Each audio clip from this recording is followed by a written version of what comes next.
Welcome dear ऑकर्ड्स। Movie की शुरुआत में हमको एक लड़की को दिखाते हैं जिसका नाम है टेसा अब्राहम। तो चलिए सुनते हैं इस लड़की की दर्द भरी कहानी, बट इसके लिए हमें जाना होगा इसके पास्ट में। तो चलिए टेसा के बारे में बात करते हैं, जो एक नर्स है जो पास के ही सीएमसी हॉस्पिटल में काम करती है। और यही नहीं, वो काफी मेहनती भी है और सारे काम संभालना बखूबी जानती है। एक्चुअली उसे अपना करियर बनाने के लिए कनाडा जाना था, जिसके लिए उसको एक पासपोर्ट की जरूरत थी, जिसको लेने के लिए वो पासपोर्ट ऑफिस आती है, जहाँ उसकी मुलाकात होती है सिरिल नाम के एक आदमी से, जो टेसा को बताता है कि तुम्हारे सरनेम में कुछ मिसमैच है और तुम्हारी क्वालिफिकेशन में थोड़ी कमी भी है, जिस वजह से इस पासपोर्ट को बनने में थोड़ा टाइम लग सकता है। अब थोड़ी देर बाद जैसे ही टेसा वहां से जाने लगती है, तभी डोर खोलते वक्त एक आदमी उस दरवाजे से टकरा जाता है, जिससे कि उसकी नाक पर चोट भी लग जाती है। ये देखने के बाद टेसा तुरंत उसकी पट्टी कर देती है। इस आदमी का नाम है हेगड़े और वो सिरिल का ही बॉस होता है। अब उसकी पट्टी करने के बाद टेसा वहां से अपने घर आ जाती है, जहां हम नैन्सी को देखते हैं, जो अपने बाप की उम्र के बॉयफ्रेंड डीके के साथ शॉपिंग करके घर आती है। और जब वो टेसा को उसके पासपोर्ट के बारे में पूछती है, तो टेसा कहती है कि यार मेरे सरनेम में कुछ प्रॉब्लम हो गई है, इस वजह से थोड़ा टाइम लगेगा।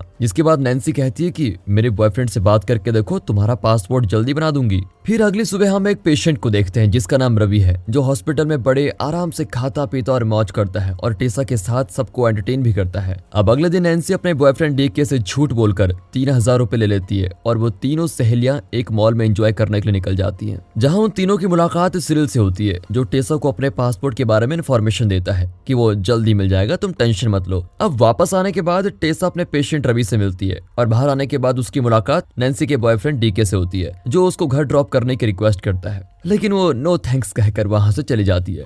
अब अगले दिन टेसा फिर से सिरिल से मिलने पासपोर्ट ऑफिस पहुंचती है, जहां सिरिल उससे कहता है कि कांग्रेचुलेशन, आपका पासपोर्ट बन चुका है और आप अभी कनाडा जा सकते हो। ये बात सुनकर तो टेसा काफी खुश हो जाती है और उसे एक छोटी सी पार्टी अपनी तरफ से देती है। अब हॉस्पिटल आने के बाद टेसा पेशेंट रवि का सिटी स्कैन करती है, जहां वो उसके साथ थोड़ा मर्डर गश्ती भी करता है। अब पासपोर्ट बने जाने की खुशी में टेसा सिरिल को पार्टी देती है, जिसे सेलिब्रेट करने के लिए वो दोनों एक होटल में जाते हैं, जहां दोनों खूब एंजॉय करते हैं और कुछ ज्यादा ही पी लेते हैं। अब नशे की हालत में टेसा सिरिल को घर छोड़कर अपने घर वापस आ जाती है। अगली सुबह होश आने के बाद सिरिल टेसा को कॉल लगाकर उसके हालचाल पूछता है, और फिर होना क्या था, इनकी बातचीत प्यार में बदल जाती है और वो दोनों एक दूसरे से प्यार करने लग जाते हैं, फिर जाकर अपनी लव लाइफ एंजॉय करते हैं। अब एक दिन सिरिल और टेसा एक क्लब में एंजॉय करने के लिए जाते हैं, जहां पर एक लड़का टेसा को छेड़ने लगता है, जिसके जवाब में सिरिल उस लड़के के बाथरूम में जाकर खूब पिटाई करता है और बाकी लड़कों को आते देख दोनों वहां से भाग जाते हैं। अब कल हुई इस भागम भाग की वजह से टेसा सिरिल को कॉल करती है, लेकिन वो फोन नहीं उठाता, जिस वजह से वो बहुत ज्यादा परेशान हो जाती है कि हुआ क्या उसे। वो उसके घर आ पहुंचती है, तभी वहां पर सिरिल का बॉस हेगड़े आ जाता है और टेसा उससे सिरिल के बारे में पूछती है, तो वो बताता है कि कल रात जिसको सिरिल ने मारा था वो मिनिस्टर के सेक्रेटरी का बेटा था, जिस वजह से मैंने मेरे फार्म हाउस में उसको छुपा के रखा हुआ है ताकि वो वहां पर सेफ रहे। अब हेगड़े की फोन से टेसा सिरिल से बात करती है, तब सिरिल उसे कहता है कि मैं 2 दिन में वापस आ जाऊंगा, तुम चिंता मत करो। अब थोड़ी देर बाद अचानक ही सिरिल का बॉस उससे जबरदस्ती करता है, लेकिन जब टेसा नहीं मानती तो वो उसको मारपीट करके उसका रेप कर देता है। अब जैसे इस बात का पता सिरिल को चलता है तो वो गुस्से पर काबू नहीं कर पाता, फिर भी टेसा उसे समझाती है कि मैं बस तुम्हारे साथ खुश रहना चाहती हूँ और जो हुआ उसे भूल जाओ। अब अस्पताल से घर आने के बाद वो टेसा को बहुत अच्छे से ख्याल रखने लग जाता है। अगले दिन टेसा रवि से मिलने आती है, जिसे आईसीयू में शिफ्ट किया गया है। तब उसकी सहेली नैन्सी उसे सहारा देते हुए कहती है कि तुम्हारी जिंदगी में जो हुआ तुम्हें उसे भूल जाना चाहिए और अपनी जिंदगी की नई शुरुआत करनी चाहिए, इससे सिरिल को भी अच्छा लगेगा। अब एक दिन सिरिल टेसा के लिए खाना बना रहा होता है, तभी वो सिरिल को प्यार से हक कर देती है, जिसके बाद सिरिल किसी अननोन पर्सन को मैसेज करता है कि शी इज रेडी।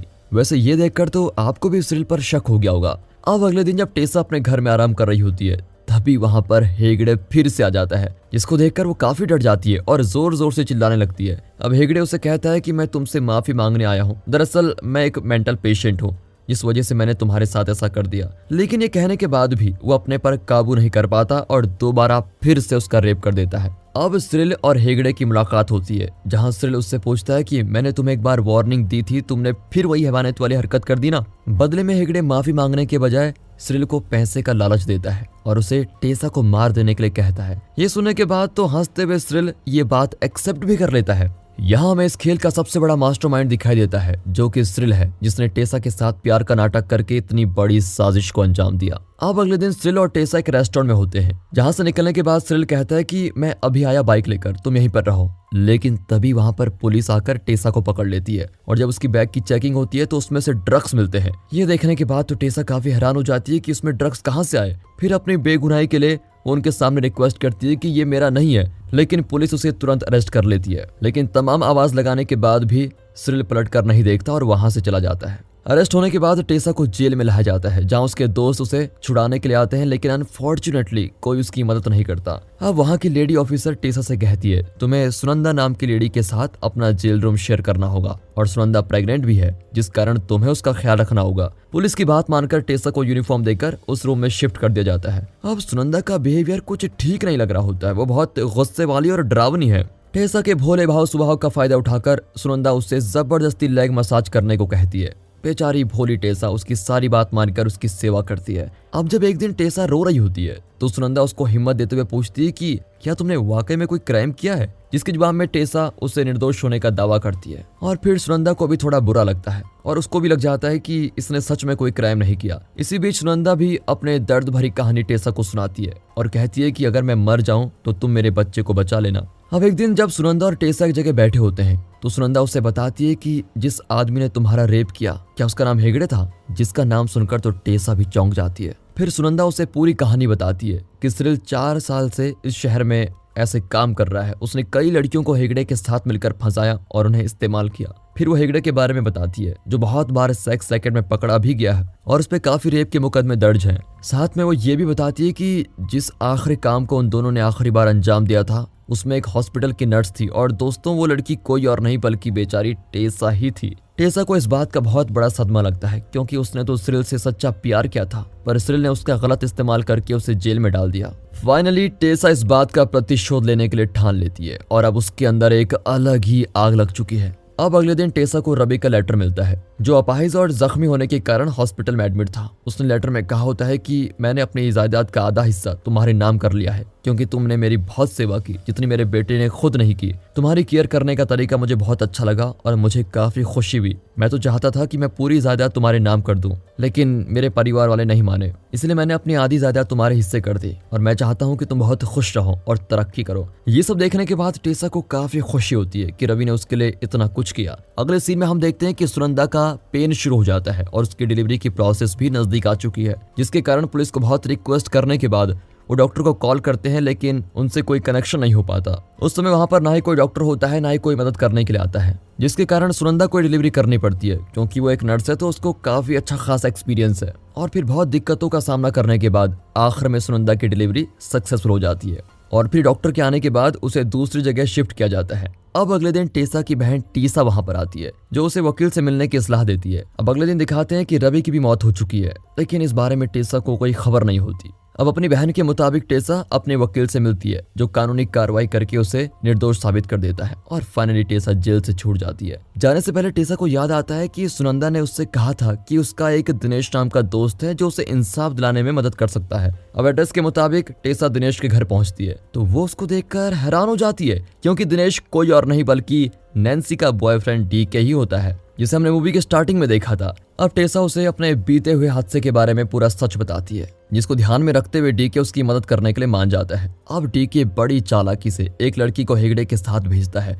और यहाँ हेगड़े भी मौके का फायदा उठाकर उस लड़की को एक फार्म हाउस पे लेके आता है, जहाँ ऑलरेडी डीके ने एक प्लान को सेट करके रखा हुआ था। अब जैसे ही हेगड़े उस घर के अंदर एंटर होता है तो डीके के सारे आदमी उसे बाहर घेर लेते हैं और बंधी बना लेते हैं। तभी टेसा उसके सामने आती है, जिसको देखकर तो वो भी हैरान। थोड़ी देर बाद तो हेगड़े की हालत बहुत खराब हो जाती है, जब डीके का एक आदमी उसका पैर एक थैली में डालकर उसमें जहरीला सांप डाल देता है। हेगड़े उससे माफी मांगने लगता है, लेकिन हेगड़े ने जो किया उसके लिए माफी होती नहीं है। अब वो जहरीला सांप उसको काट लेता है और वहीं पर उसकी दर्दनाक मौत हो जाती है। ये देखकर तो टेसा को काफी सुकून पहुंचता है और उसका बदला भी पूरा हो जाता है। लेकिन अभी भी सिरिल बचा हुआ है जिससे वो बदला लेना चाहती है। इसलिए वो अगली सुबह अपने दोस्त बेनी से मिलती है जो उसके हॉस्पिटल डिपार्टमेंट में सर्जिकल इक्विपमेंट्स डिलीवर किया करता था और उन दोनों में भाई बहन जैसा रिश्ता है। अब टेसा उसे उसकी छोटी सी मदद करने के लिए कहती है जिसके लिए बेनी मान जाता है। अपने प्लान के मुताबिक टेसा खुद की कुछ तस्वीरें खींचकर बेनी को लुक स्मार्ट नाम की मॉडल एजेंसी में भेजती है जिसका ओनर सिरिल ही होता है।